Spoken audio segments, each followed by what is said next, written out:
सो hey guys, नमस्कार साथी। हमारे YouTube channel Nikhil digit talk में आप सभी का स्वागत एवं अभिनंदन है। सो दोस्त, आज मैं आप सभी के लिए एक बेहतरीन सा टॉपिक लेके आया हूं जो हमारा पॉलिटी सब्जेक्ट से रिलेटेड है। सो दोस्त, आज मैं आप सभी को संविधान के बारे में हर एक जानकारी यहाँ पे देने वाला हूँ। ये हमारा पार्ट 1 रहेगा दोस्त। इस पार्ट 1 में मैं आपको बेसिक 0 लेवल से एडवांस लेवल तक की हर एक जानकारी यहाँ पे आपको बताऊँगा।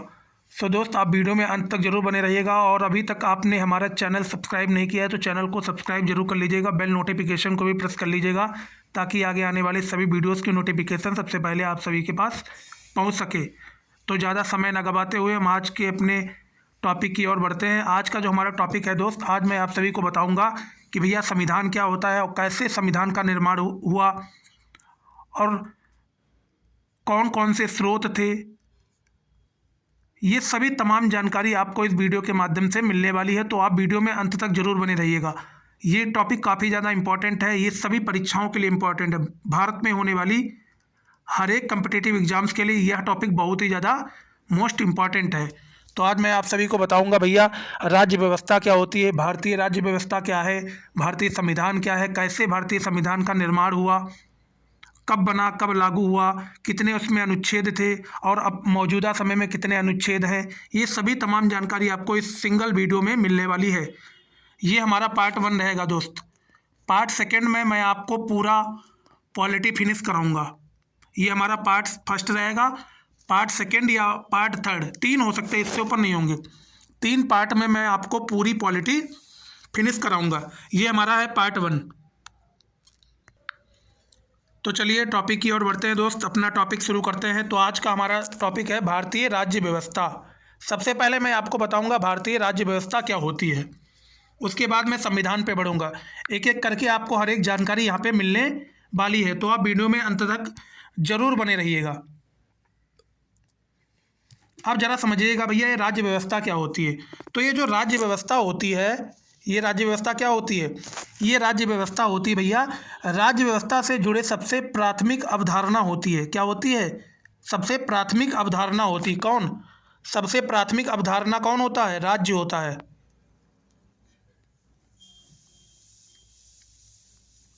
राज्य व्यवस्था से जुड़ी सबसे प्राथमिक अवधारणा होता है राज्य। कौन होता है? राज्य होता है। अब जरा समझिएगा यहाँ पे राज्य से संबंधित क्या है। राज्य का मतलब क्या है? यहाँ पे राज्य का मतलब है भैया एक देश। एक देश, एक देश। तो एक देश में क्या क्या होना चाहिए ये भी आपको मालूम होना चाहिए। एक देश में सबसे पहले उसका भूभाग होना चाहिए। भूभाग का मतलब होता है जियोग्राफिकल एरिया। जियोग्राफिकल एरिया बोलते हैं भूभाग को। भूभाग होना चाहिए एक देश में। एक देश में कौन कौन सी महत्वपूर्ण चीज़ें हैं जो होनी ही चाहिए? पहला तो भूभाग होना चाहिए। फिर दूसरा भैया उसमें जनसंख्या होनी चाहिए। क्या होनी चाहिए? पॉपुलेशन होनी चाहिए। फिर तीसरी उसमें क्या होनी चाहिए? तीसरी उसमें गवर्नमेंट होनी चाहिए, जिसे हम बोलते हैं सरकार। उसमें सरकार होना चाहिए। फिर चौथा हमारा आता है संप्रभुता। संप्रभुता होना चाहिए। क्या होना चाहिए? संप्रभुता होना चाहिए। इतनी चीज़ें एक देश के अंदर होनी चाहिए। एक देश जो है उसके अंदर इतनी चीज़ें जरूर होना चाहिए। पहला है भूभाग होना चाहिए, जियोग्राफिकल एरिया जिसे बोलते हैं। दूसरा है जनसंख्या होना चाहिए, जिसे हम पॉपुलेशन बोलते हैं। तीसरा है सरकार, गवर्नमेंट होनी चाहिए। चौथा है दोस्त संप्रभुता, जिसे हम अंग्रेजी में बोलते हैं सोवरेनिटी। Sovereignty, sovereignty, sovereignty. ये चीज़ें आपके एक देश में जरूर होना चाहिए, तभी वो एक देश माना जाता है। फिर आगे चलते हैं, हम शासन की ओर बढ़ते हैं कि भैया शासन क्या होता है और शासन के कितने अंग होते हैं। तो शासन के 3 अंग होते हैं। कितने? 3 अंग। शासन के कितने अंग होते हैं? 3 अंग होते हैं। पहला अंग होता है विधायिका। विधायिका, अब जरा समझिएगा ये विधायिका क्या होता है। विधायिका भैया क्या करती है? कानून का निर्माण करती है। कानून का निर्माण करती है। कानून का निर्माण करती है। विधायिका क्या करती है? कानून का निर्माण करती है। कानून का निर्माण करती है। कौन? विधायिका। विधायिका क्या करती है? कानून का निर्माण करती है। कानून निर्माण कौन करता है? विधायिका करती है, जिसे हम बोलते हैं लेगिस्लेचर। क्या बोलते हैं? लेगिस्लेचर बोलते हैं। फिर दूसरा भाग आता है कार्यपालिका। जो भी कानून का निर्माण किया गया है विधायिका के द्वारा, वो सभी कानूनों को लागू करने का काम कौन करता है? कार्यपालिका करती है। जो भी कानून का निर्माण किया गया है विधायिका के द्वारा, उस सभी कानून को लागू कराने का काम कौन करता है? कार्यपालिका करती है। कार्यपालिका का काम क्या है? कानूनों को लागू करना, कानूनों को लागू करने वाली संस्था ही हम क्या बोलते हैं? कार्यपालिका बोलते हैं। इसे अंग्रेजी भाषा में हम बोलते हैं एग्जीक्यूटिव। क्या बोलते हैं? एग्जीक्यूटिव बोलते हैं। और इसे कार्यपालिका को हम बोलते हैं शासन करने वाली संस्था। शासन करने वाली संस्था भी हम इसे बोलते हैं। फिर तीसरा आता है न्यायपालिका। अब ये न्यायपालिका भैया क्या होती है? न्यायपालिका क्या होती है? न्यायपालिका वो होती है जो कानून के आधार पर न्याय करने वाली संस्था, इसे कहा जाता है। कानून के आधार पर न्याय करने वाली संस्था बोला जाता है न्यायपालिका को। कानून के आधार पर न्याय करने वाली संस्था क्या होती है? न्यायपालिका होती है। ये कानून के आधार पर क्या करती है? न्याय करती है। क्या करती है? न्याय करती है। तो ये तीसरी बॉडी होती है एक शासन की। तो हमें आशा और उम्मीद है कि आपको शासन और राज्य समझ आ गया होगा। फिर आगे बढ़ते हैं। शासन व्यवस्था के प्रकार। शासन जो होता है, शासन की जो व्यवस्था होती है, उसके कौन कौन से प्रकार होते हैं? तो भैया कौन कौन से प्रकार होते हैं ये भी आपको मालूम होना चाहिए। तो पहला प्रकार होता है राजतंत्र। राजतंत्र का मतलब है कि राजा का बेटा, उसका बेटा, मतलब पीढ़ी दर पीढ़ी ये शासन चलता रहता है राजतंत्र में। फिर आता है तानाशाही तंत्र। तानाशाही तंत्र वो होता है, जैसे मान लीजिए उत्तर कोरिया में जो चल रहा है तानाशाही तंत्र, कि सबसे पहले बाप, उसके बाद बेटा, और जो तानाशाह होगा वहाँ पे राजा होगा, उसी की हर एक चीज़ उस देश में मानी जाएंगी। उसी की हर एक चीज़ वहाँ पे मानी जाएंगी। जो वहाँ का राजा कहेगा वही हर एक चीज़ वहाँ पे लागू होगी उस देश में। उसी को बोलते तानाशाही। फिर आता है हमारा सैन्य तंत्र। सैन्य तंत्र का मतलब होता है जो सेना के द्वारा जो भी तंत्र चलाया जा रहा है उसे हम बोलते हैं सैन्य तंत्र।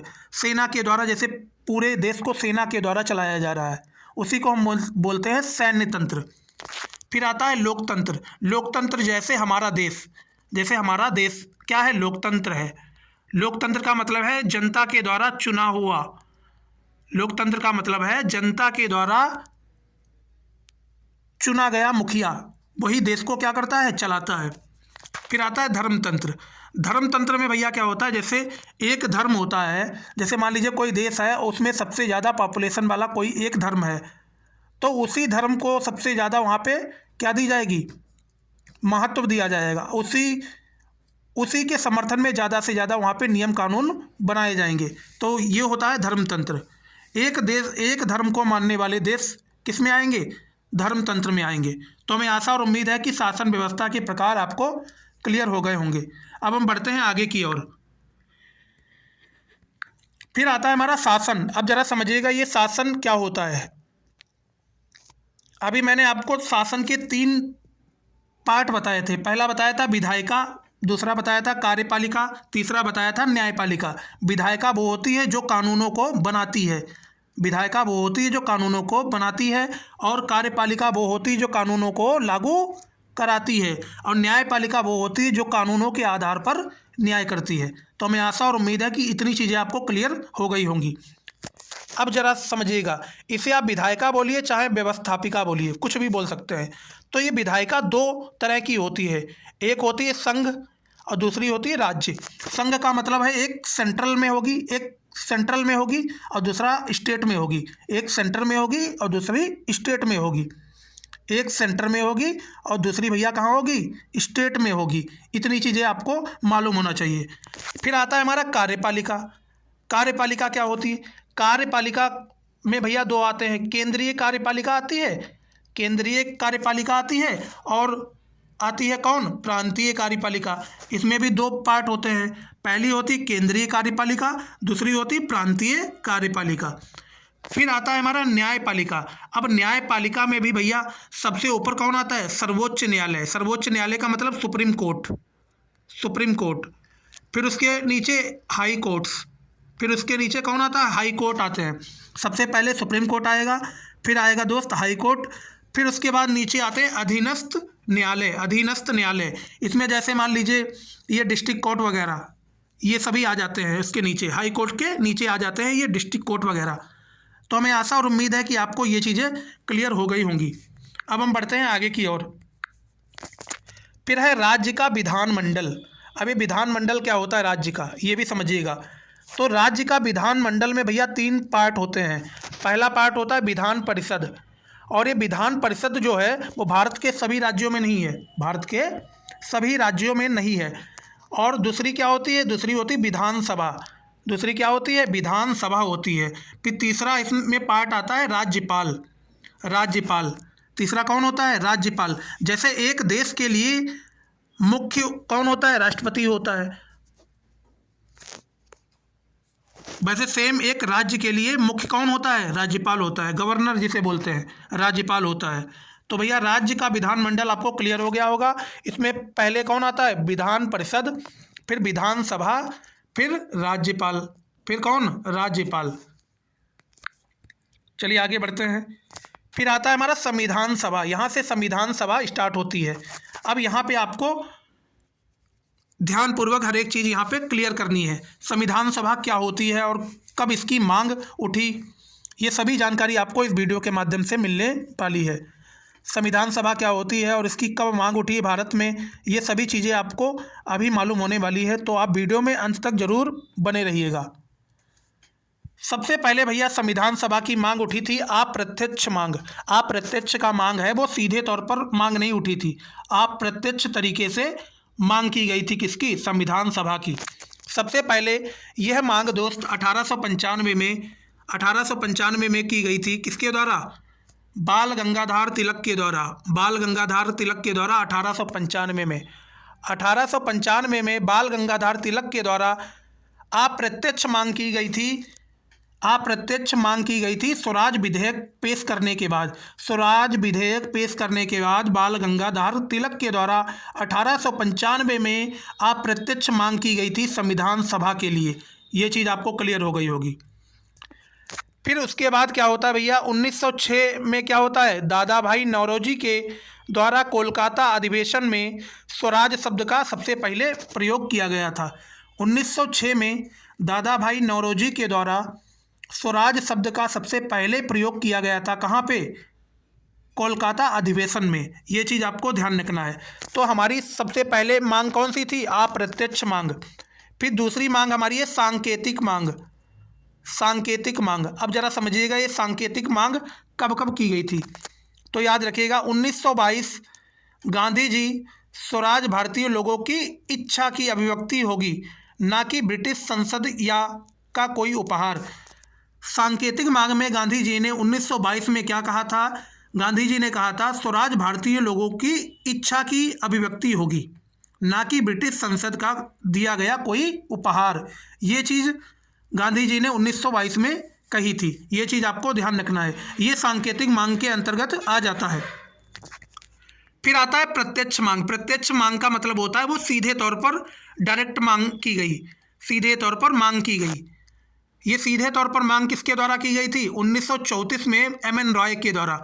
एम.एन. रॉय के द्वारा 1934 में संविधान सभा की सबसे पहले प्रत्यक्ष रूप से मांग की गई थी। ये क्या थे दोस्त, ये मार्क्सवादी विचारक थे। ये मार्क्सवादी विचारक थे। एम.एन. रॉय भैया मार्क्सवादी विचारक थे। सर्वप्रथम संविधान सभा के गठन की प्रत्यक्ष मांग रखी। एम.एन. रॉय ने 1934 में सर्वप्रथम संविधान सभा के गठन की प्रत्यक्ष मांग रखी थी। ये चीज़ आपको ध्यान रखना है। ये एम.एन. रॉय कौन थे, तो याद रखना आपको, मार्क्सवादी विचारक थे। ये मार्क्सवादी विचारक थे। फिर आगे बढ़ते हैं। फिर दोस्तों सबसे पहले यहाँ पे देखिए,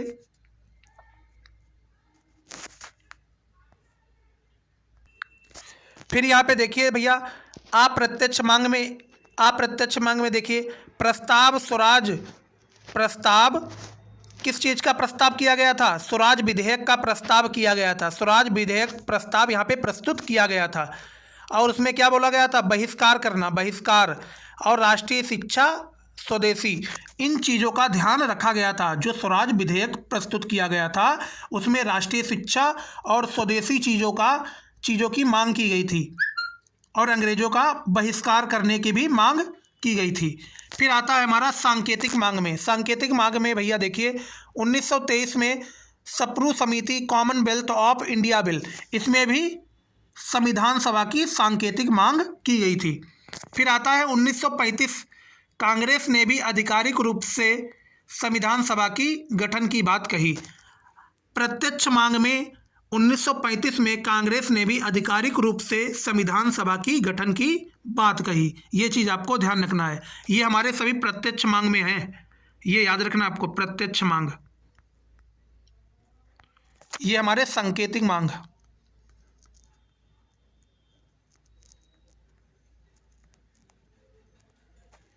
सांकेतिक मांग, ये हमारे अप्रत्यक्ष मांग, ये हमारे अप्रत्यक्ष मांग, ये आपको ध्यान रखनी है। फिर जरा देखिए, ये कांग्रेस के दोस्तों अधिवेशन हुए। सबसे पहला अधिवेशन था 1936 में, ये कहाँ हुआ? लखनऊ में हुआ। दूसरा अधिवेशन फैजपुर अधिवेशन, ये 1937 में हुआ।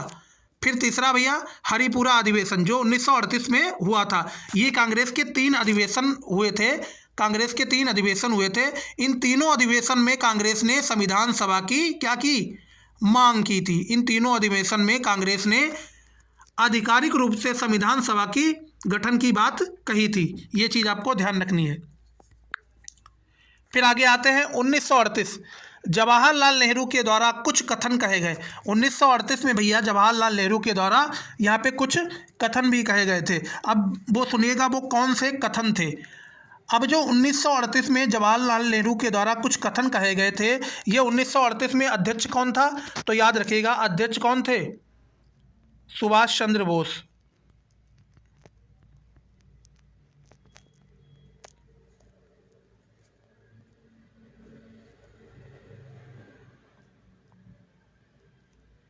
सुभाष चंद्र बोस,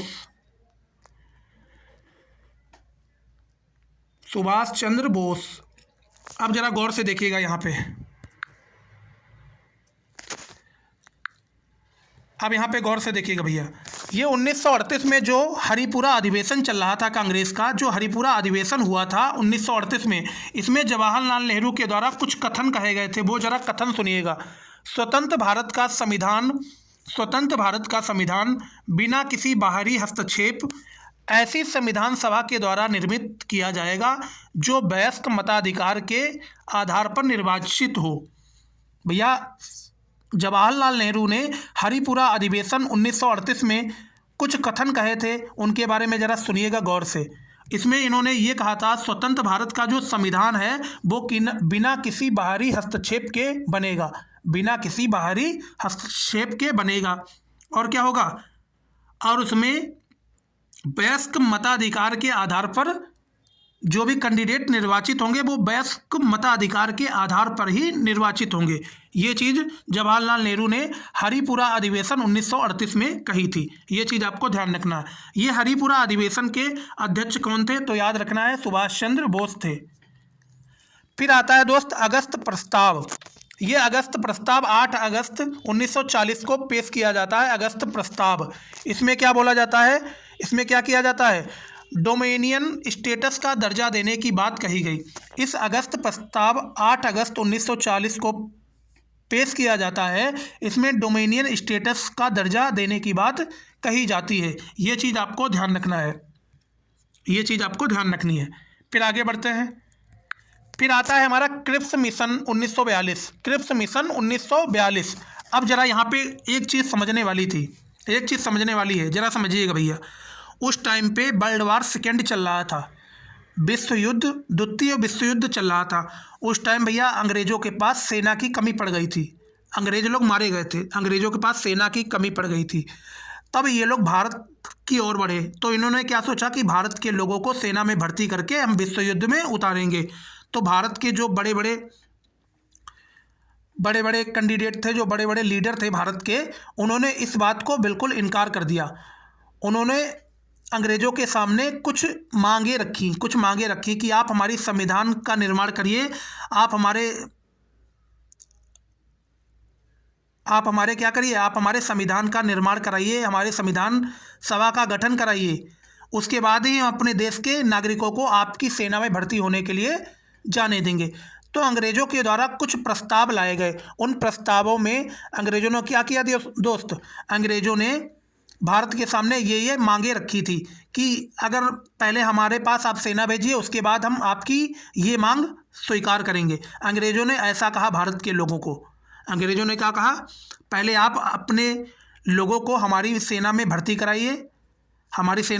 कराइए, उसके बाद हम सारी मांगे आपकी मान लेंगे। उसके बाद भारतीय जो कैंडिडेट थे, भारतीय जो लीडर थे बड़े बड़े, उन्होंने इस मांग को ठुकरा दिया। कहा ऐसा नहीं हो सकता, पहले आप हमारी मांग मानिए, पहले आप हमारा गठन कराइए, उसके बाद ही हम सेना में भर्ती होने के लिए आपको भारतीय नागरिकों को देंगे। ये चीज़ थी। अब जरा समझिएगा, ये क्रिप्स मिशन 1942 में आया। ये किसके द्वारा आया था भैया? स्टेफर्ड क्रिप्स के द्वारा क्रिप्स मिशन 1942 में आया। इसमें क्या था, जिन्ना ने सर्वाधिक विरोध किया पाकिस्तान का निर्माण करने के लिए। ये जो क्रिप्स मिशन था भैया, इसमें जिन्ना ने सर्वाधिक विरोध किया था।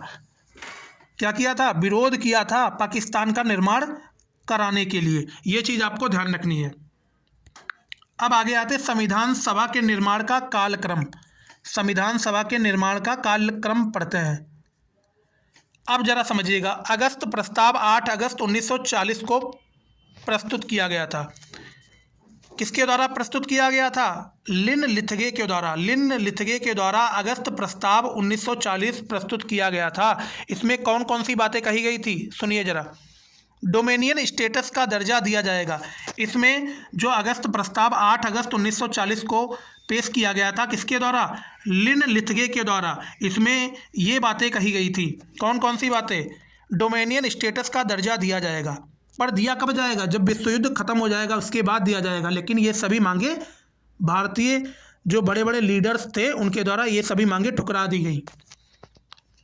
वायसराय की कार्यकारिणी में भारतीयों को नियुक्त किया जाएगा। ये चीज़ें यहाँ पे बताई गई थी इस वाले प्रस्ताव में। युद्ध सलाहकार परिषद का गठन किया जाएगा। युद्ध के पश्चात संविधान सभा का गठन किया जाएगा। इसमें ये बातें कही गई थी कि जब युद्ध खत्म हो जाएगा, द्वितीय विश्व युद्ध खत्म हो जाएगा, उसके बाद ये सभी चीज़ें युद्ध खत्म होने के बाद की जाएंगी। पर ये सभी मांगे क्या हो जाती हैं? ये सभी मांगे भैया क्या हो जाती हैं? ये सभी मांगे भारतीय लीडर्स के द्वारा ठुकरा दी जाती है। ये चीज़ आपको ध्यान रखना है। फिर आता है क्रिप्स मिशन 1942। अब जरा ये समझिएगा, ये क्रिप्स मिशन 1942 क्या था? ब्रिटिश सरकार ने स्टेफर्ड क्रिप्स के नेतृत्व में यह मिशन भारत भेजा था। ब्रिटिश सरकार ने स्टेफर्ड क्रिप्स के द्वारा यह मिशन भारत में क्या किया था? भेजा था, जिसका नाम है क्रिप्स मिशन 1942। यह एकल सदस्यीय मिशन था। ये कैसा था? यह एकल सदस्यीय मिशन था। इसमें शर्तें क्या क्या दी गई थी, तो याद रखिएगा। युद्ध के बाद एक निर्वाचित संविधान सभा के द्वारा भारतीयों के लिए संविधान का निर्माण किया जाएगा। इसमें यह शर्त रखी गई थी, युद्ध के पश्चात मतलब विश्व युद्ध, जो द्वितीय विश्व युद्ध चल रहा था, उसके पश्चात भारतीयों के लिए एक निर्वाचित संविधान सभा के द्वारा भारतीयों के लिए संविधान का निर्माण किया जाएगा। इसमें यह शर्त रखी गई थी। अब इसका विरोध किसने किया, जरा ये भी जान लीजिएगा। तो इसका विरोध सबसे पहले मोहम्मद अली जिन्ना ने पृथक पाकिस्तान की मांग करते हुए इसे मानने से इनकार कर दिया। मोहम्मद अली जिन्ना वहाँ पे पाकिस्तान की मांग कर रहा था, तो उसने इस मिशन का बिल्कुल पूरी तरह से क्या किया? विरोध किया। महात्मा गांधी ने इसे पोस्ट डेटेड चेक कहा था। क्या कहा था महात्मा गांधी ने? पोस्ट डेटेड चेक किसने कहा था? महात्मा गांधी ने कहा था इस प्रस्ताव को, इस मिशन को। तो हमें आशा और उम्मीद है कि आपको इतनी चीज़ें यहाँ पे क्लियर हो रही होंगी। फिर आगे चलते हैं कैबिनेट मिशन 1946। अब जरा समझिएगा, ये कैबिनेट मिशन 1946 यह 3 सदस्यीय मिशन था जो अंग्रेजों के द्वारा भारत में भेजा गया था। 3 सदस्यीय मिशन का मतलब होता है इसमें 3 व्यक्ति भेजे गए थे। 3 व्यक्ति भेजे गए थे ब्रिटेन अंग्रेजों के द्वारा भारत में 3 व्यक्ति भेजे गए थे।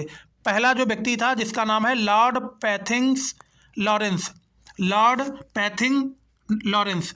अब जरा यहाँ पे गौर करने वाली चीज़ है, ये जो क्रिप्स मिशन था इसमें जितनी भी शर्तें थीं वो सभी शर्तें भारतीय लीडर्स के द्वारा ठुकरा दी गई। उसके बाद ये क्रिप्स मिशन कैबिनेट मिशन 1946 जो है वो भारत में भेजे जाते हैं। इसमें 3 व्यक्ति, कितने व्यक्ति भेजे जाते हैं? 3 व्यक्ति भेजे जाते हैं अंग्रेजों के द्वारा। अब जरा समझिएगा, पहला व्यक्ति था इसमें लॉर्ड पैथिंग लॉरेंस, ये क्या था? अध्यक्ष था। क्या था? अध्यक्ष था। दूसरा था स्टेफर्ड क्रिप्स। दूसरा व्यक्ति कौन था? दूसरा व्यक्ति था स्टेफर्ड क्रिप्स। ये कौन था भैया? ये बोर्ड का ट्रेड सचिव था। ये कौन था? बोर्ड का ट्रेड सचिव था। फिर तीसरा व्यक्ति था एबी अलेक्जेंडर। एबी अलेक्जेंडर तीसरा व्यक्ति था। ये कौन था? नौसेना मामले के मंत्री थे, उस टाइम के नौसेना मामले के मंत्री थे एबी अलेक्जेंडर। ये 3 व्यक्ति अंग्रेजों के द्वारा भारत में भेजे गए थे। ये चीज़ आपको ध्यान रखना है। अब आगे समझिएगा भैया इसमें क्या हुआ। अब यहाँ पे कैबिनेट मिशन की क्या क्या शर्तें थीं, क्या क्या शर्तें रखी गई थी वो भी समझिएगा। भारतीयों के लिए संविधान निर्माण किया जाएगा। इसमें क्या कहा गया था? कैबिनेट मिशन में शर्तें क्या क्या दी गई थी? भारतीयों के लिए संविधान निर्माण किया जाएगा। सांप्रदायिक निर्वाचन को स्वीकार किया गया। सांप्रदायिक निर्वाचन को स्वीकार किया गया जिसमें मुस्लिम लीग को काफ़ी हद तक संतुष्ट कर दिया। सांप्रदायिक निर्वाचन का मतलब क्या होता है? जैसे मान लीजिए कोई भी मुस्लिम एरिया है तो वहाँ पे मुस्लिम कैंडिडेट ही वोट करेगा और मुस्लिम कैंडिडेट ही वहाँ पे चुनाव के लिए उतरेगा। ये था सांप्रदायिक निर्वाचन। संविधान सभा का गठन प्रांतीय विधानसभाओं के सदस्यों के द्वारा होगा। इसमें ये शर्त रखी गई थी। इसमें ये शर्त रखी गई थी। अब जरा आगे देखिए क्या हुआ आगे। फिर भैया कैबिनेट मिशन 1946 ये वाली बात मान ली गई। क्या मान ली गई? कैबिनेट मिशन 1946 की बात मान ली गई, ये बात स्वीकार कर ली गई। फिर इसमें 389 क्या थी भैया? 389 इसमें सीटें थीं। 389 पूरी टोटल सीटें थी कैबिनेट मिशन 1946 के अंतर्गत। अब जरा समझिए, ब्रिटिश भारत के प्रांत यहाँ सदस्यों का चुनाव होना था। यहाँ सदस्यों का चुनाव होना था। ब्रिटिश भारत के जो प्रांत थे यहाँ पे क्या होना था? जो ब्रिटिश भारत के जो प्रांत थे यहाँ सदस्यों का क्या होना था? चुनाव होना था। और यहाँ पे कितनी टोटल सीटें थीं? 296 सीटें थीं। और इधर देसी रियासतें थीं। देसी रियासतें थीं, यहाँ से सदस्यों का मनोनयन होना था। ये जो देसी रियासतें थीं यहाँ पे सदस्यों का मनोनयन होना था। और ये जो ब्रिटिश भारत के प्रांत थे, जो ब्रिटिश भारत के प्रांत थे यहाँ पे सदस्यों का चुनाव होना था। और यहाँ पे टोटल सीटें 296 थीं और इधर सीटें 93 थीं। अब जरा समझिएगा, 292 सदस्य गवर्नर के शासन वाले प्रांत से संविधान सभा में जाएंगे। इसमें से भैया 292 जो सदस्य थे, 296 टोटल सीट में से 292 सदस्य गवर्नर के शासन वाले प्रांत से सीधे वो कहाँ जाएंगे? संविधान सभा में जाएंगे। ये चीज़ आपको याद रखना है। और उसमें से 4 लोग कहाँ से जाएंगे? 4 चीफ कमिश्नर शासन प्रांत से संविधान सभा में जाएंगे। ये चीज़ें आपको ध्यान रखनी है। और मैंने आपको बताया था देसी रियासत में क्या होता है। देसी रियासतों में यहाँ से सदस्यों का क्या होना था? मनोनयन होना था। और यहाँ पे सीटें कितनी थी? 93 थी। जहाँ राजा महाराजा नवाब का शासन था। भैया ये देसी रियासतों का मतलब क्या होता है? यहाँ पे किसका शासन था? राजा महाराजा और नवाबों का यहाँ पे शासन था। और यहाँ पे 93 कुल सीटें थीं। और इन्हीं लोगों का क्या होना था? यहाँ पे मनोनयन होना था। मनोनीत होने के बाद ये संविधान सभा में जाएंगे, ये कहा गया था। ये हुआ था दोस्त। अब ज़रा समझिएगा, चुनाव कब हुए थे? चुनाव हुए जुलाई अगस्त 1946। जुलाई अगस्त 1946 में चुनाव शुरू हो जाते हैं। उसके बाद परिणाम इसका कब आता है? परिणाम आता है अक्टूबर नवंबर 1946। अक्टूबर से लेकर नवंबर के बीच में 1946 में क्या आ जाता है? परिणाम आ जाता है। सांप्रदायिक निर्वाचन केवल मुस्लिम एवं सिखों के लिए था। सांप्रदायिक निर्वाचन केवल मुस्लिम और सिखों के लिए ही था। ये चीज़ आपको ध्यान रखना है। अब भैया परिणाम आ जाता है। परिणाम में क्या निकलता है? 296 सीटें थी। 296 सीटों में से 208 सीटें कांग्रेस ने जीत ली थी। किसने जीत ली थी? 296 सीटों में से 208 कांग्रेस के हिस्से में चली गई। 73 सीटें मुस्लिम लीग के हिस्से में चली गईं। कितनी सीटें? 73 सीटें मुस्लिम लीग के हिस्से में चली गईं। व 15 सीटें अन्य 15 सीटें अन्य लोगों के हिस्से में चली गई। ये था परिणाम। अब हम बढ़ते हैं आगे की ओर। अब आता है दोस्त यहाँ पे घटनाक्रम। क्या था भैया घटनाक्रम, समझिएगा जरा। संविधान सभा का गठन 6 दिसंबर 1946 को फ्रेंच प्रथा के अनुसार हुआ। याद रखिएगा, संविधान सभा का गठन 6 दिसंबर 1946 को फ्रेंच प्रथा के अनुसार हुआ। ये चीज़ आपको याद रखना है। संविधान सभा का जो गठन हुआ था वो 6 दिसंबर 1946 में हुआ था। वो किस प्रथा के अनुसार हुआ था? तो याद रखिएगा, फ्रेंच प्रथा के अनुसार हुआ था। अब जरा समझिएगा, संविधान सभा की पहली बैठक कब हुई थी? तो याद रखिएगा, संविधान सभा की पहली बैठक 9 दिसंबर 1946 में हुई थी। 9 दिसंबर 1946 में संविधान सभा की पहली बैठक हुई थी। कहाँ हुई थी? वर्तमान के जो संसद के केंद्रीय कक्ष है, वर्तमान का जो संसद का केंद्रीय कक्ष है, वहीं पे संविधान सभा की पहली बैठक 9 दिसंबर 1946 को हुई थी। इसमें भैया 211 सदस्य ही उपस्थित थे। टोटल 211 सदस्य उपस्थित थे।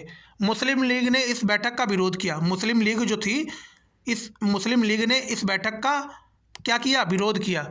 देसी रियासतों ने हिस्सा लेने से मना कर दिया। देसी रियासत जो थी, उन्होंने हिस्सा लेने से इस बैठक में मना कर दिया। अब इस जो बैठक थी 9 दिसंबर 1946 को जो पहली बैठक थी भैया, इसके अध्यक्ष कौन थे? डॉक्टर सच्चिदानंद सिन्हा थे। डॉक्टर सच्चिदानंद सिन्हा थे। ये क्या थे? वरिष्ठ सदस्य थे। ये वरिष्ठ सदस्य थे। इन्हीं को क्या बनाया गया था? डॉक्टर सच्चिदानंद सिन्हा को अध्यक्ष बनाया गया था पहली बैठक का। जो पहली बैठक 9 दिसंबर 1946 को हुई थी, उसका अध्यक्ष किसको बनाया गया था? डॉक्टर सच्चिदानंद सिन्हा को बनाया गया था। ये अस्थायी अध्यक्ष थे, ये स्थायी नहीं थे, ये अस्थायी अध्यक्ष थे। ये चीज़ आपको ध्यान रखना है। फिर दूसरी बैठक भैया कब होती है? दूसरी बैठक होती है 11 दिसंबर 1946 को। दूसरी बैठक कब होती है? 11 दिसंबर 1946 को दूसरी बैठक होती है संविधान सभा की। इस दूसरी बैठक के अध्यक्ष कौन थे? तो याद रखना है, डॉक्टर राजेंद्र प्रसाद इसके अध्यक्ष थे। और ये स्थायी अध्यक्ष थे। क्या थे? स्थायी अध्यक्ष थे। डॉक्टर राजेंद्र प्रसाद दूसरी बैठक में क्या बनते हैं? अध्यक्ष बन जाते हैं। दूसरी बैठक 11 दिसंबर 1946 में जो हुई थी, उसके अध्यक्ष कौन थे? डॉक्टर राजेंद्र प्रसाद। ये स्थायी अध्यक्ष थे। और ये दूसरी बैठक के उपाध्यक्ष कौन थे? तो आपको याद रखना है, एच.सी. मुखर्जी। एच.सी. मुखर्जी इसके उपाध्यक्ष थे। और ये दूसरी बैठक के भैया संवैधानिक सलाहकार कौन थे? तो याद रखना है, संवैधानिक सलाहकार बी.एन. राव थे। बी.एन. राव संवैधानिक सलाहकार थे। बी.एन. राव संवैधानिक सलाहकार थे दूसरी बैठक के। ये चीज़ आपको याद रखना है। फिर आता है भारतीय संविधान के स्रोत। भारतीय संविधान के स्रोत का मतलब है कि भारतीय संविधान जो बना है, उसमें कहाँ कहाँ से, किन किन देशों से कौन कौन सी चीज़ें ली गई हैं अथवा जोड़ी गई हैं अपने संविधान में। तो ये चीज़ें आपको याद रखना है। भारतीय संविधान के स्रोत से मतलब ये है कि कौन कौन से देशों से और कौन कौन सी चीज़ें भारत के संविधान में जोड़ी गई हैं, कौन कौन सी चीज़ें अन्य देशों के संविधानों से ली गई हैं। इसी का मतलब होता है स्रोत। तो समझिएगा जरा। संविधान को पूर्ण रूप से निर्मित होने में 2 वर्ष 11 महीने 18 दिन का समय लगा। 2 वर्ष 11 महीने और 18 दिन का भैया समय लगा था। 2 वर्ष 11 महीने 18 दिन का समय लगा था संविधान को बनने में। अब जरा आगे देखिए, संविधान के निर्माण में लगभग 64 लाख रुपए का खर्चा आया था। कितने लाख का? लगभग 64 लाख का खर्चा आया था। खर्च आया था संविधान को बनने में। लगभग 64 लाख रुपए का खर्च आया था संविधान को बनने में। संविधान निर्माण की कार्रवाई को 53,000 व्यक्तियों ने देखा था। कितने हजार व्यक्तियों ने? 53,000 व्यक्तियों ने संविधान निर्माण की कार्रवाई को अपनी आंखों से देखा था। ये चीज़ आपको ध्यान रखनी है। फिर आता है संविधान निर्माण के दौरान 11 अधिवेशन हुए। कितने अधिवेशन हुए भैया? 11 अधिवेशन हुए एवं 114 दिन तक बहस चली। कितनी? देखिए, सबसे पहले सुनिए, संविधान निर्माण के दौरान 11 अधिवेशन हुए। टोटल अधिवेशन 11 और 114 दिन तक बहस चली। 114 दिन तक बहस हुई संविधान निर्माण के लिए। संविधान सभा स्वतंत्र भारत की पहली संसद के रूप में भी कार्य करती थी। ये आपको याद रखना है। अब आगे चलते हैं। अब यहाँ पे देखिए भारत शासन अधिनियम 1935, भारत शासन अधिनियम जो 1935 था, उससे कौन कौन सी चीज़ें यहाँ पे भारतीय संविधान में जोड़ी गई थी। तो यहाँ पे आपको याद रखना है, भारत शासन अधिनियम 1935 से कौन कौन सी चीज़ें भारत के संविधान में जोड़ी गई हैं, तो ये चीज़ आपको ध्यान रखना है। सबसे पहला था संघीय व्यवस्था। कौन सी व्यवस्था? संघीय व्यवस्था। फिर क्या आता है? न्यायपालिका का ढांचा। न्यायपालिका का ढांचा, जैसे मान लीजिए सुप्रीम कोर्ट है, हाई कोर्ट है और ये डिस्ट्रिक्ट कोर्ट है, इनका जो ढांचा है वो भी भारत शासन अधिनियम से ही लिया गया था। फिर तीसरा आता है शक्तियों के वितरण को 3 सूचियाँ। शक्तियों के वितरण को 3 सूचियाँ, ये भी भारत शासन अधिनियम 1935 से ही लिया गया था। फिर आता है लोक सेवा आयोग। कौन सा? लोक सेवा आयोग, जिसे हम बोलते हैं यूपीएससी, ये भी भारत शासन अधिनियम से ही लिया गया था। फिर आता है राज्यपाल का पद। जो राज्यपाल का पद है भैया, ये भी भारत शासन अधिनियम से ही लिया गया था। फिर आता है राजनीति का आधारभूत ढांचा। जो राजनीति का आधारभूत ढांचा होता है, ये भी भारत शासन अधिनियम 1935 से ही लिया गया है। फिर आता है प्रशासनिक विवरण। ये प्रशासनिक विवरण जो था, ये भी भारत शासन अधिनियम 1935 से ही लिया गया था। ये चीज़ें आपको समझ आ गई होंगी, हमें आशा और उम्मीद है। अब हम चलते हैं कि कौन कौन से देशों से भारत के संविधान में कई सारी चीज़ें ऐड करी गई, वो कौन कौन से देश थे, कौन कौन से देशों से कौन कौन सी चीज़ें ली गई हैं, ये सभी चीज़ें आपको यहाँ पे भी मालूम होने वाली है। किस देश से कौन सी चीज़ ली गई है, आपको ये अभी मालूम होने वाला है।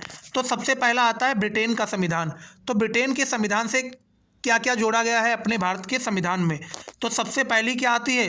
संसदीय व्यवस्था। संसदीय व्यवस्था, सबसे पहला यहाँ पे संसदीय व्यवस्था आती है।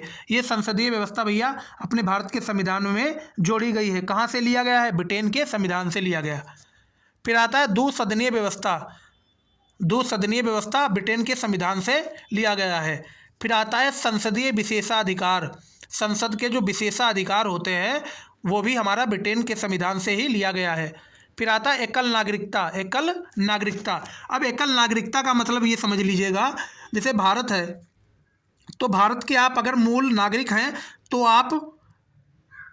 आपको सिर्फ भारत की नागरिकता लेनी पड़ेगी। आपको सिर्फ भारत की नागरिकता लेनी पड़ेगी। आपको भारत के किसी भी अन्य राज्य की नागरिकता लेने की ज़रूरत नहीं है।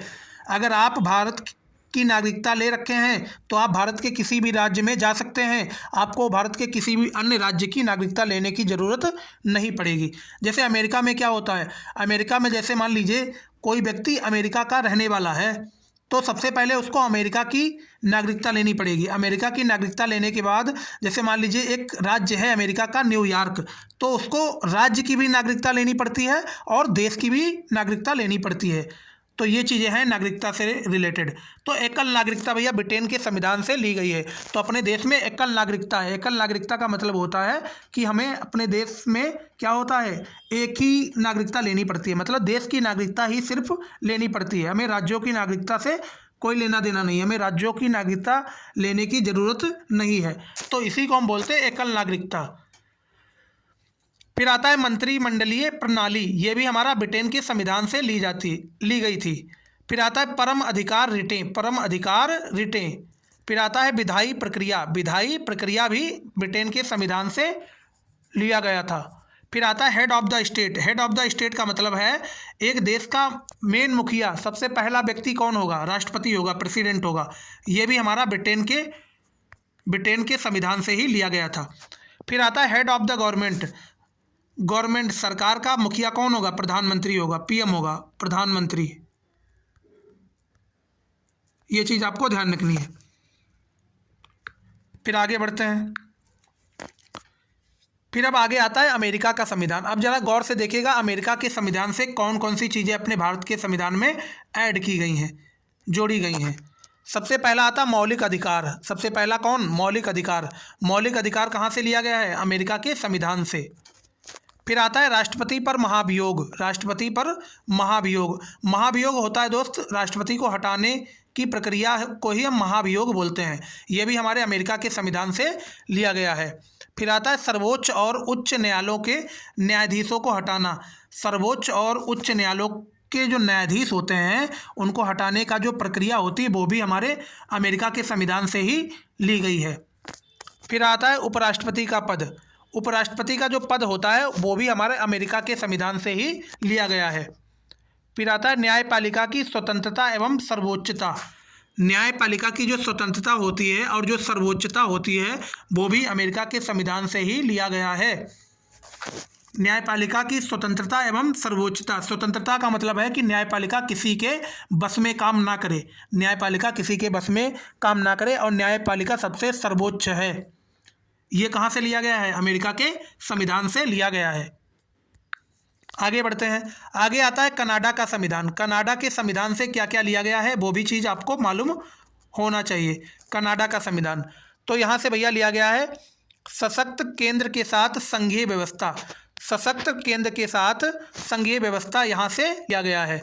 फिर आता है अवशिष्ट शक्तियों का केंद्र में निहित होना। जो अवशिष्ट शक्तियाँ होती हैं उसका केंद्र में निहित होना ये कहाँ से लिया गया है? कनाडा के संविधान से। केंद्र के द्वारा राज्य में राज्यपालों की नियुक्ति। भैया केंद्र सरकार के द्वारा राज्य में राज्यपाल की नियुक्ति करना ये कहाँ से लिया गया है? कनाडा के संविधान से लिया गया है। उच्चतम न्यायालय का परामर्श न्याय निर्णय। उच्चतम न्यायालय का जो परामर्श न्याय निर्णय है वो भी हमारे कनाडा के संविधान से लिया गया है। बढ़ते हैं आगे की ओर। आगे आता है आयरलैंड के संविधान से क्या क्या लिया गया, क्या क्या चीज़ें ली गई। अब जरा समझिएगा आयरलैंड के संविधान से। राज्य के नीति निर्देशक तत्व। राज्य के जो नीति निर्देशक तत्व होते हैं वो भी हमारे आयरलैंड के संविधान से ही लिया गया है। फिर आता है राज्यसभा में मनोनीत सदस्यों का नामांकन। जो राज्यसभा में मनोनीत सदस्य होते हैं उनका जो नामांकन होता है उसी नामांकन को भी आयरलैंड के संविधान से लिया गया है।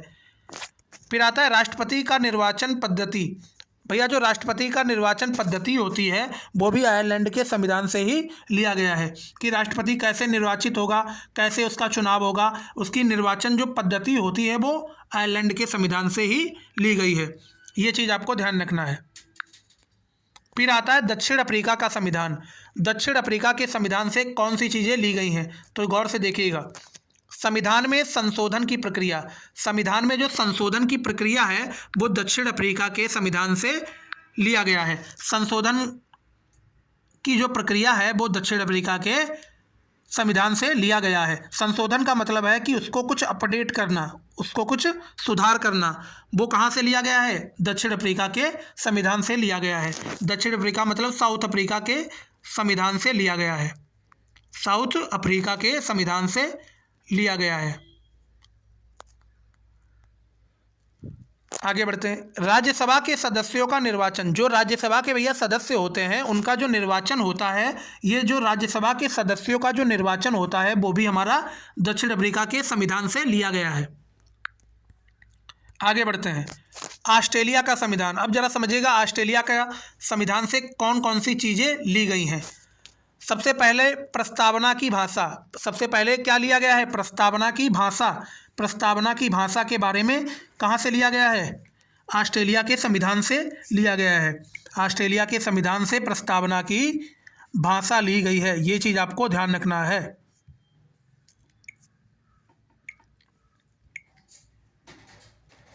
जो प्रस्तावना की भाषा होती है भैया वो कहाँ से ली गई है? ऑस्ट्रेलिया के संविधान से ली गई है। ऑस्ट्रेलिया के संविधान से ली गई है। ये चीज़ें आपको ध्यान रखना है।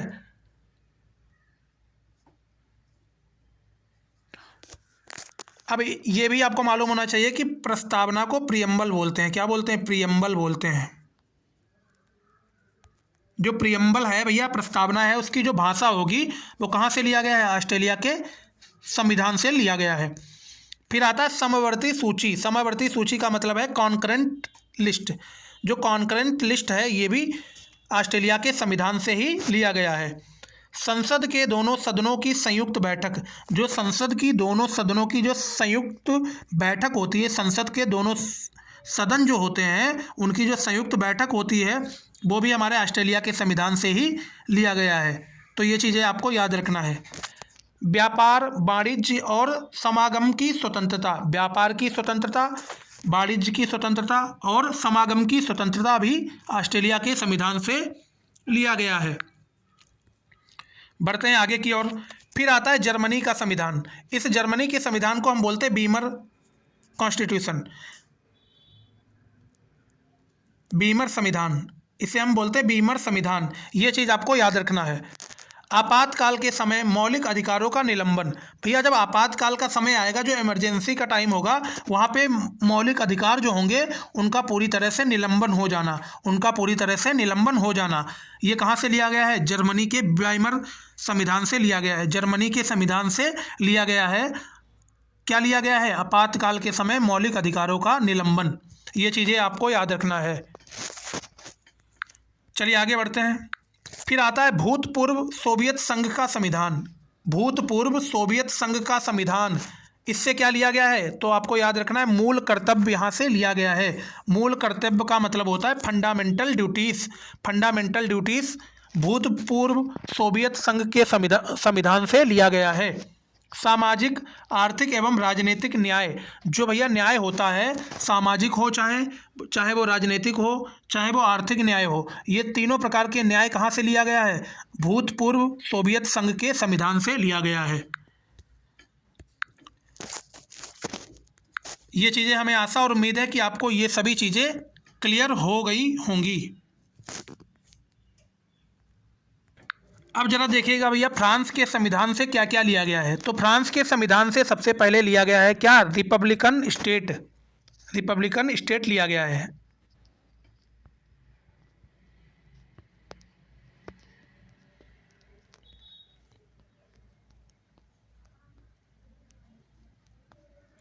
रिपब्लिकन स्टेट लिया गया है। और क्या लिया गया है? स्वतंत्रता, समानता व बंधुत्व का आदर्श। स्वतंत्रता, समानता, स्वतंत्रता, समानता, समानता और बंधुत्व का जो आदर्श है भैया, वो भी हमारे ये भी हमारा किससे लिया गया है? फ्रांस के संविधान से लिया गया है।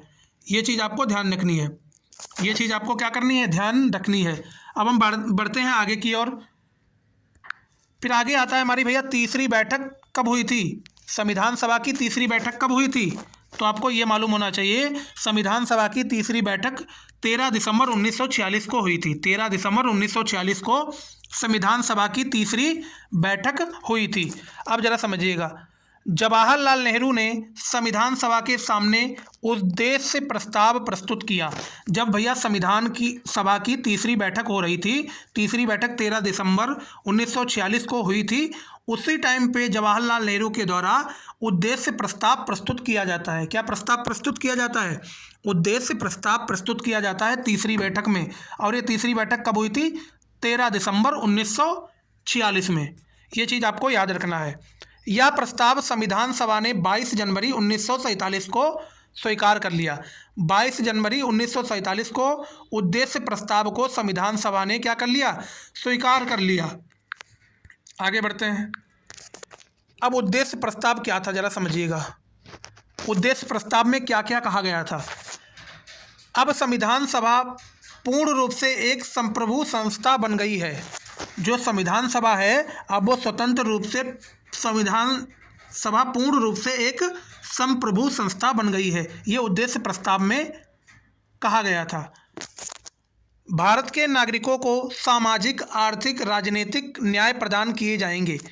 उद्देश्य प्रस्ताव के अंतर्गत क्या लिखा था? भारत के नागरिकों को सामाजिक, आर्थिक, राजनीतिक न्याय प्रदान किए जाएंगे। भारत के नागरिकों को विचार, अभिव्यक्ति, विश्वास, धर्म, उपासना आदि की स्वतंत्रता प्रदान की जाएगी। इसका मतलब यह है कि भारत के नागरिकों को बोलने का अधिकार, एक दूसरे पर विश्वास रखने का अधिकार, अपना धर्म मानने का अधिकार, कोई भी वो धर्म मान सकता है, किसी भी देवी देवताओं को या किसी भी गॉड को पूज सकता है। ये सभी चीज़ों का अधिकार किसमें बताया गया था?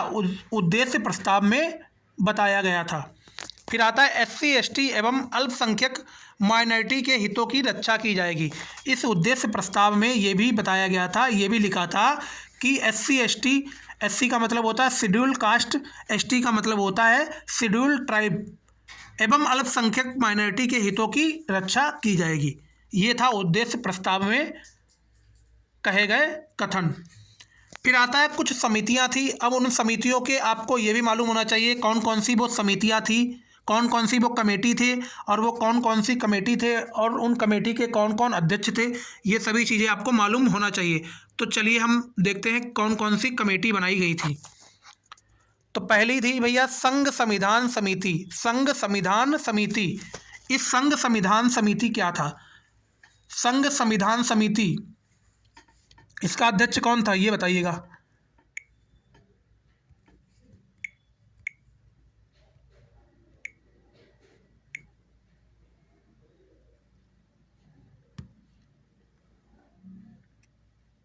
संघ संविधान समिति बताइए।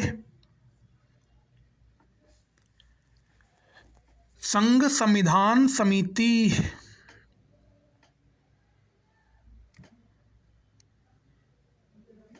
तो याद रखिएगा संघ संविधान समिति के अध्यक्ष भैया थे जवाहरलाल नेहरू।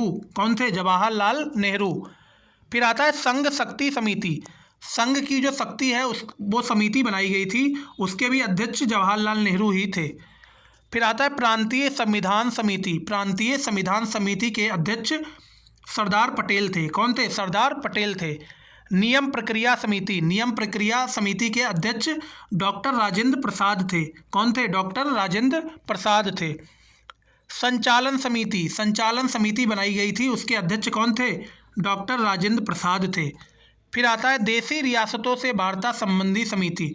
जो हमारे देश में देसी रियासत थी उनसे जो वार्ता करने की जो समिति बनाई गई थी उसके अध्यक्ष कौन थे? जवाहरलाल नेहरू थे। हमें आशा और उम्मीद है कि इतनी चीज़ें आपको बेहतरीन ढंग से क्लियर हो रही होंगी। अब हम बढ़ते हैं आगे की ओर। फिर आता है परामर्श समिति। परामर्श समिति के अध्यक्ष थे कौन? सरदार पटेल। परामर्श समिति के अध्यक्ष कौन था? सरदार पटेल थे।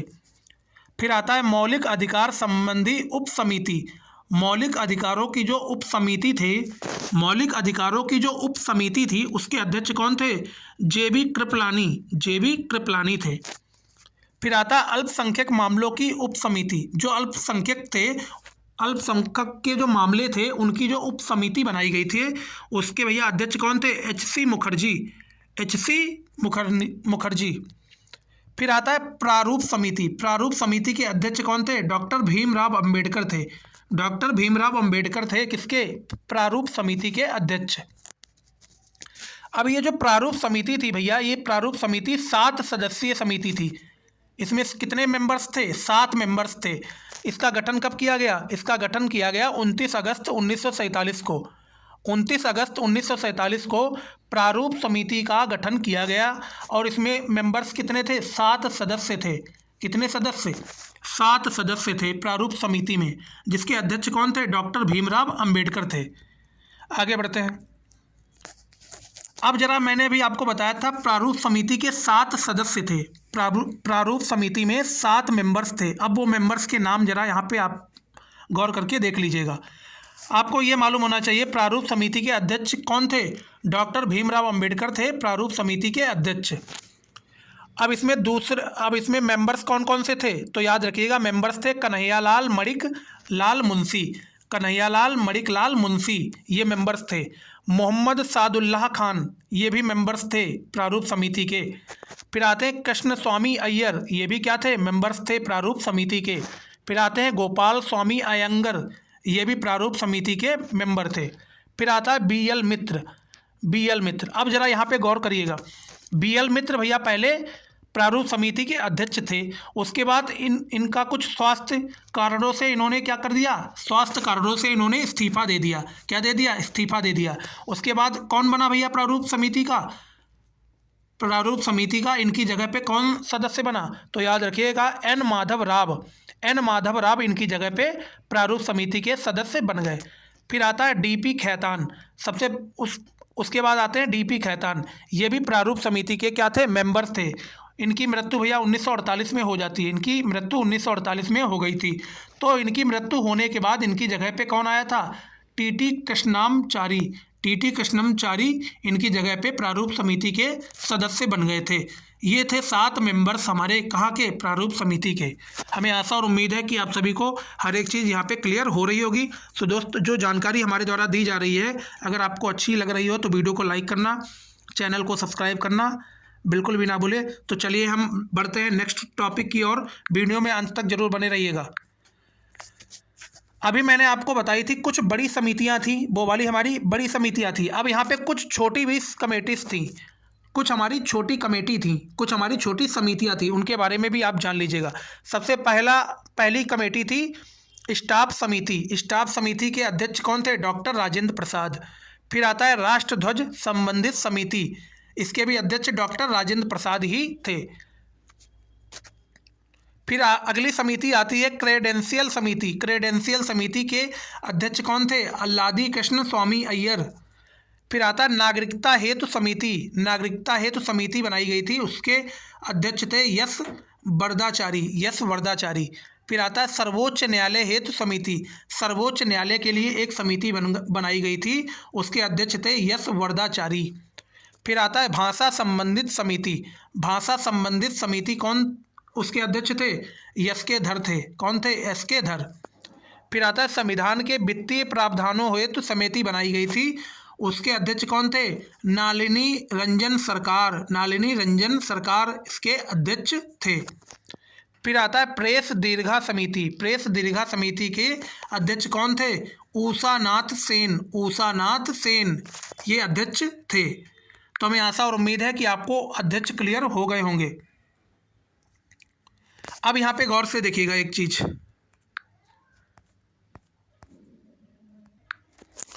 फिर आता है अक्टूबर 1948, प्रारूप समिति ने पहला प्रारूप प्रस्तुत किया।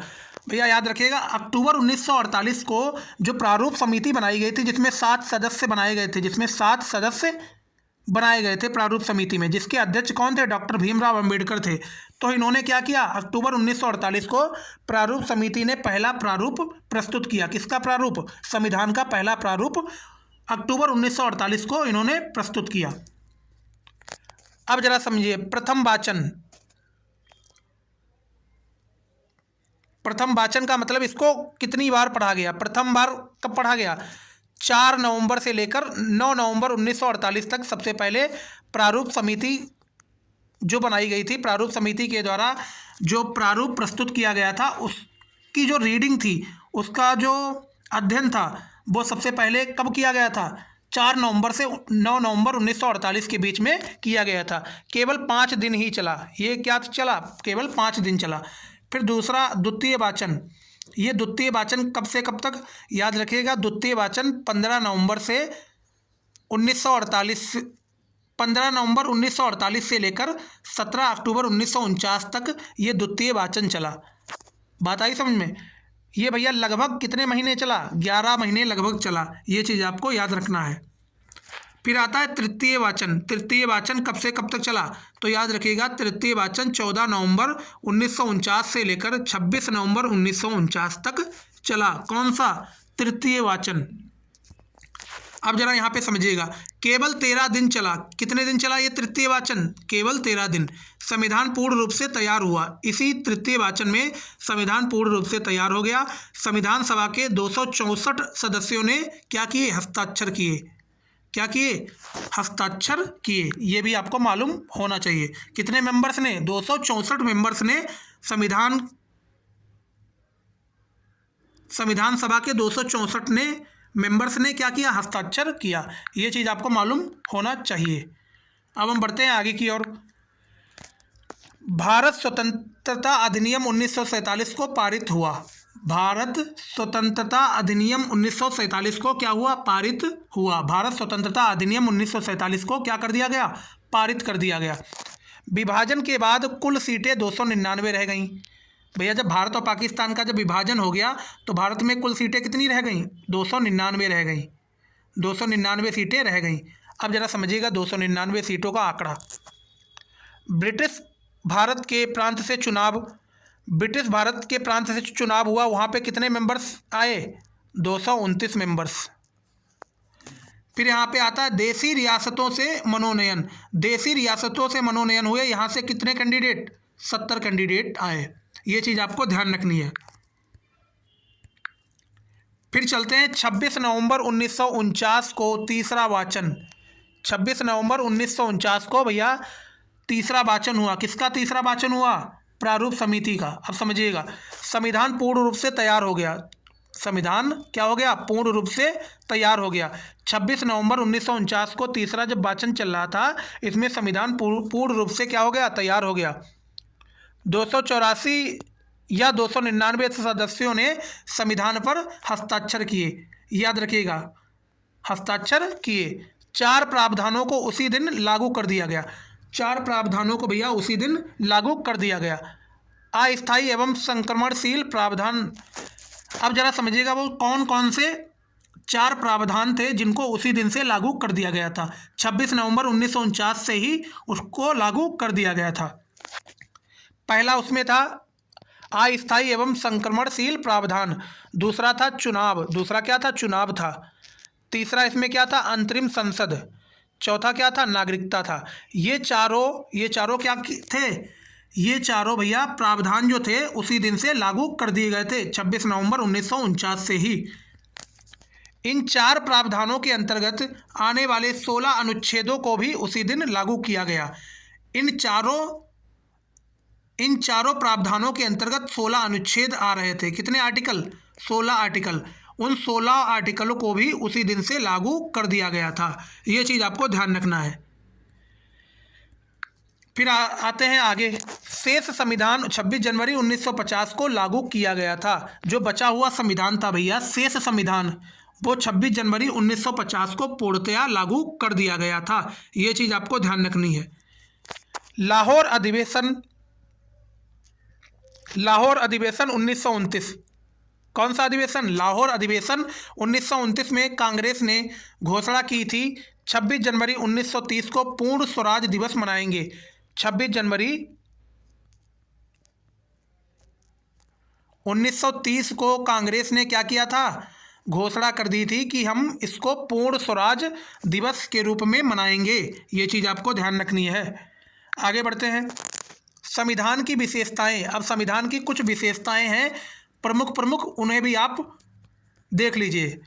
भारतीय संविधान निर्मित, लिखित और विशाल संविधान है। भारतीय जो संविधान है वो निर्मित है, बनाया गया है, और वो लिखित है, हाथों से लिखा गया है, और सबसे विशाल संविधान है पूरे विश्व में। मूल संविधान में 26 नवंबर 1949 को तैयार हुआ। जो हमारा मूल संविधान था वो 26 नवंबर 1949 को तैयार हो गया था। उसमें 8 अनुसूची थी। अनुसूची उसमें भैया कितने थे? 8 अनुसूची थी, 22 भाग थे, और 395 अनुच्छेद थे। जो आपका मूल संविधान था, जो 26 नवंबर 1949 को बनके तैयार हुआ था, उसमें 8 अनुसूची थी, 22 भाग थे, और 395 अनुच्छेद थे। ये चीज़ आपको ध्यान रखना है। लेकिन जो वर्तमान में जो संविधान है उसमें 25 भाग हैं। कितने भाग हैं? 25 भाग हैं। 470 अनुच्छेद हैं। 470 अनुच्छेद हैं एवं 12 अनुसूचियां हैं। ये चीज़ आपको याद रखनी है। मौजूदा समय में वर्तमान संविधान में 25 भाग हैं, 470 अनुच्छेद हैं, और 12 अनुसूचियां हैं। ये चीज़ आपको याद रखनी है। अब जरा यहाँ पे देखिएगा, निर्मित और लिखित संविधान। निर्मित और लिखित संविधान कहाँ का है ये भी आपको मालूम होना चाहिए। तो निर्मित और लिखित संविधान अमेरिका का है, भारत का है, और फ्रांस का है। इसके अलावा और का भी है, इत्यादि। अमेरिका, भारत, फ्रांस, यहाँ का क्या है? निर्मित और लिखित संविधान है। ये चीज़ आपको ध्यान रखना है। फिर आता है विकसित और अलिखित संविधान। विकसित तो जरूर है, लेकिन वो अलिखित है, वो लिखा नहीं गया है। वो कहाँ का है? ब्रिटेन का संविधान विकसित और अलिखित संविधान है। विकसित और अलिखित संविधान कहाँ का है? ब्रिटेन का है। ये चीज़ आपको ध्यान रखनी है। चलिए आगे बढ़ते हैं। मूल संविधान। अब जरा समझिएगा, मूल संविधान अंग्रेजी में लिखित संविधान था। जो मूल संविधान था वो अंग्रेजी भाषा में लिखित संविधान था। इसके सुलेखाकार कौन थे? इसको लिखने वाले कौन थे? प्रेम बिहारी नारायण राय जायदा ने इसको लिखा था। मूल संविधान में सजावट का कार्य भैया किसने किया? मूल संविधान में सजावट का काम किसने किया? तो याद रखिएगा नंदलाल बोस ने सजावट का काम किया, और इसके साथ साथ बिरुधर राम मनोहर सिन्हा ने भी इनका साथ दिया। मूल संविधान में जो सजावट करने का काम था वो दो व्यक्तियों ने किया। पहले व्यक्ति थे नंदलाल बोस, दूसरे व्यक्ति थे बिरुधर राम मनोहर सिन्हा। इन दोनों व्यक्तियों ने मूल संविधान में सजावट का कार्य किया था। ये चीज़ आपको ध्यान रखनी है। फिर आता है मूल संविधान को हिंदी में सुलिखित करने का कार्य बसंत कृष्णा बेद ने किया था। जो हमारा मूल संविधान था उसको हिंदी में किसने लिखा? उसको हिंदी में लिखा किसने था? बसंत कृष्णा बेद ने लिखा था। मूल जो संविधान था उसको हिंदी में किसने लिखा था? बसंत कृष्णा बेद ने लिखा था। ये याद रखना है। अब जरा समझिएगा, संविधान सभा के जो प्रमुख पदाधिकारी थे, जो संविधान सभा के प्रमुख पदाधिकारी थे, उनके जरा आप नाम जान लीजिएगा, कौन क्या था ये भी आपको मालूम होना चाहिए। तो जो संविधान सभा के प्रमुख पदाधिकारियों में आते हैं, सबसे पहले आता है सचिव। सचिव भैया कौन था? HBR अयंगर। HBR अयंगर सचिव थे। उपाध्यक्ष कौन था? उपाध्यक्ष कौन था? HC मुखर्जी और बीटी कृष्णमाचारी क्या थे? उपाध्यक्ष थे। और इसके अध्यक्ष कौन थे? अध्यक्ष इसके डॉक्टर राजेंद्र प्रसाद थे। डॉक्टर राजेंद्र प्रसाद इसके अध्यक्ष थे। संवैधानिक सलाहकार कौन था? संवैधानिक सलाहकार थे BN राव। BN राव क्या थे? संवैधानिक सलाहकार थे। मुख्य प्रारूपकर्ता कौन थे? मुख्य प्रारूपकर्ता कौन थे? LN मुखर्जी। LN मुखर्जी मुख्य प्रारूपकर्ता थे। ये चीज़ आपको ध्यान रखनी है। फिर आता है मूल संविधान की प्रस्तावना को सुलिखित करने का कार्य प्रेम बिहारी नारायण राय ने किया एवं सजावट का काम राम मनोहर सिन्हा ने किया था। ये चीज़ आपको याद रखना है। जो हमारा मूल संविधान था उसकी जो प्रस्तावना थी, मूल संविधान की जो प्रस्तावना थी उसको सुलिखित का मतलब है लिखित करने का मतलब किसके द्वारा? वो जो हमारे मूल संविधान था वो उसकी जो प्रस्तावना थी वो किसके द्वारा लिखी गई थी? तो याद रखना है प्रेम बिहारी नारायण के द्वारा। प्रेम बिहारी नारायण के द्वारा। प्रेम बिहारी नारायण के द्वारा।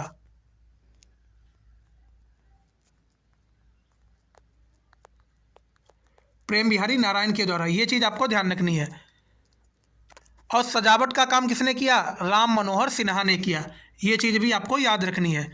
अब हम चलते हैं, कुछ फैक्ट्स हैं हमारे, कुछ बेहतरीन से फैक्ट हैं जिनके बारे में आपको मालूम होना चाहिए। ये हमारे परीक्षाओं में क्वेश्चन पूछे जाते हैं। विश्व का प्रथम लिखित संविधान, जब आपसे पूछ लिया जाए विश्व का प्रथम लिखित संविधान, तो आपको बता देना है विश्व का प्रथम लिखित संविधान है अमेरिका का। अमेरिका का विश्व का प्रथम लिखित संविधान है जिसमें 4000 शब्द हैं। लगभग 4000 शब्द हैं। कितने? लगभग 4000 शब्द हैं अमेरिका के संविधान में, जो विश्व का प्रथम लिखित संविधान है। ये कब बनाया गया था? 1787 में अमेरिका के संविधान को बनाया गया था। अब ये लागू कब किया गया था? तो लागू भैया 1789 में हुआ था। ये लागू कब हुआ था? 1789 में लागू हुआ था। अब इसमें मूल अधिकार कब जोड़े गए थे? तो मूल अधिकार 1791 में शामिल किए गए थे। 1791 में अमेरिका के संविधान में मूल अधिकार को शामिल किया गया था। ये चीज़ आपको ध्यान रखनी है। बढ़ते हैं आगे की ओर। अब आता है एशिया का पहला लिखित संविधान। जब आपसे पूछ लिया जाए एशिया का पहला लिखित संविधान, ये क्वेश्चन दोस्त परीक्षाओं में पूछे गए हैं। एशिया का पहला लिखित संविधान, तो आपको बता देना है एशिया का पहला लिखित संविधान जापान का है। किसका है? जापान का है। ये जापान का संविधान कब बना? 1889 में बना। 1889 में जापान का संविधान बना और यह एशिया का पहला लिखित संविधान है। नया संविधान कब बना? जापान का नया संविधान कब बना भैया? 3 मई 1947 को जापान का नया संविधान बना था। ये चीज़ आपको याद रखनी है। फिर आता है विश्व में सबसे छोटा संविधान। विश्व में सबसे छोटा संविधान जब आपसे पूछा जाए तो आपको जवाब देना है मोनाको। कौन से देश? मोनाको कंट्री का सबसे छोटा संविधान है विश्व में। विश्व में सबसे छोटा संविधान मोनाको का है। इसमें कितने शब्द हैं? 3814 शब्द हैं मात्र। 3814 शब्द। ये चीज़ आपको ध्यान रखनी है। बढ़ते हैं आगे की ओर। विश्व का सबसे बड़ा संविधान, जब आपसे पूछा जाए विश्व का सबसे बड़ा संविधान किसका है तो आपको बता देना है भारत का। विश्व का सबसे बड़ा संविधान भैया भारत का है। अब इसमें हिंदी का जो संस्करण था, विश्व का सबसे बड़ा संविधान भारत का है। अब जो भारत का मूल संविधान है, मूल संविधान जो हिंदी भाषा में लिखा गया है, उसमें हिंदी के कितने शब्द हैं तो याद रखना 1,17,369 शब्द हैं। 1,17,369 शब्द हिंदी भाषा में है, हिंदी भाषा में है। फिर जो हमारा मूल संविधान है वो अंग्रेजी भाषा में लिखा गया था। अंग्रेजी भाषा में जो लिखा गया था उसमें कितने शब्द हैं तो याद रखना 1,46,385 शब्द हैं। 1,46,385 शब्द हैं, ये चीज़ आपको याद रखनी है। फिर आता है दोस्त, जो हमारा संविधान है वो उसमें कितने पेजों में बना है, 251 पेजों में कंप्लीट हुआ है, 251 पेजों में बना है, ये चीज़ आपको ध्यान रखना है। अब इसका जो हमारा जो संविधान है उसका सबसे पहले प्रकाशन किसके द्वारा किया गया था तो याद रखिएगा सर्वे ऑफ इंडिया प्रेस के द्वारा। सर्वे ऑफ इंडिया प्रेस के द्वारा इसका प्रकाशन किया गया था। ये देहरादून की एक कंपनी है, इसी के द्वारा इसका प्रकाशन किया गया था। और सबसे पहले इसकी कितनी कॉपी छापी गई, 1000 कॉपी सबसे पहले संविधान की छापी गई थी। 1000 कॉपी सबसे पहले इसकी छापी गई थी, ये चीज़ आपको ध्यान रखना है। मूल संविधान हीलियम बॉक्स में रखा है, जो कि संसद भवन में रखा हुआ है। जो हमारा मूल संविधान है वो किस बॉक्स में रखा है, हीलियम गैस के बॉक्स में रखा है। हीलियम गैस के बॉक्स में रखा है भैया मूल संविधान। जो हमारा मूल संविधान है वो हीलियम गैस के बॉक्स में रखा है, जो संसद भवन के कक्ष में रखा हुआ है। ये हीलियम गैस क्यों रखा गया है, क्योंकि हीलियम गैस के रखने से क्या हो जाता है, जो उसके पेज हैं वो एज यूजुअल रहते हैं। मतलब जो 1949 में थे पेज, वो सेम टू सेम पेज अब भी वैसे ही मौजूद हैं हीलियम गैस के अंदर, ये चीज़ आपको याद रखनी है। तो ये था हमारा पार्ट 1 जो मैंने आपको बेहतरीन ढंग से क्लियर कराया है। ये था हमारा पार्ट 1। अब मैं पार्ट 2 जल्द ही आप सभी के सामने लेके आऊँगा। तो आप चैनल को सब्सक्राइब कर लीजिएगा और बेल नोटिफिकेशन को भी प्रेस कर लीजिएगा। जो भी जानकारी हमारे द्वारा दी गई है अगर आपको अच्छी लगी हो तो वीडियो को ईमानदारी से लाइक करना, शेयर करना अथवा अपना फीडबैक देना बिल्कुल भी ना भूलें। इसी के साथ हम अपनी वाणी को देते हैं विराम। जय हिंद, जय Bharat, take care, love you all.